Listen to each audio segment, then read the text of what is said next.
Good morning, my name is Lewis, and I have a great job. But like so many people have, I had to give up on my dreams to get it.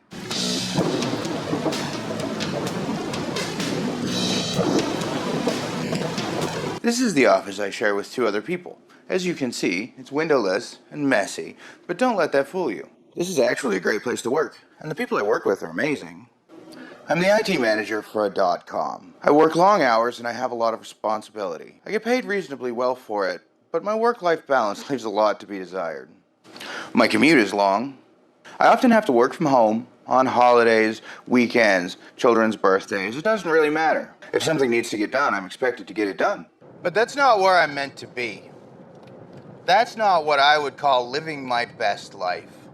My best life is in here. This is my studio. I know it doesn't look like much, but it means a lot to me. It was originally built 25 years ago out of construction scrap, leftover windows and such. It's old, and it wasn't well maintained in the end.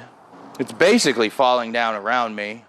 I had been working on rebuilding it for a while. Unfortunately, I got sick. I lost 6 inches of my small intestine. I was in bed for weeks. I couldn't lift for months. So work stopped during that time. It's been so long, nature is trying to reclaim my studio. But now I'm healing up, dusting myself off and getting back into the thick of it.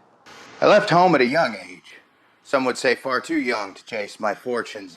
I hitchhiked around the country from the age of 17 to the age of 24. During my travels, I met a man named Greg. Greg was a glass blower, and he traveled around the country in a rebuilt school bus with his family, going from place to place, blowing glass and selling it. Greg taught me the basics, and I was hooked.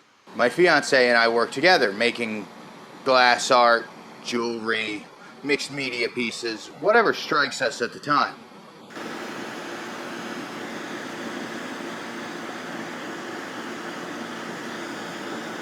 We have a website. We sell our art at festivals and shows. We've sold wholesale to dozens of stores. We're making it work, slowly. There just aren't enough hours in the day. We have 2 beautiful girls, a day job, our own business, even a budding YouTube channel geared towards teaching others how to do it, even as we struggle to do it ourselves. The reality and the struggle are part of the appeal, right? I've had to learn so many new skills, such as videography, product photography, website coding, and so much more. But that's what it takes to do it yourself. I know I could make a living from my art. I've proven it as a side hustle. All I need to make it a reality is more time in the studio and the courage to take the plunge while making sure that my family is taken care of. Once I get there, my family and I will be living our best life. Thank you.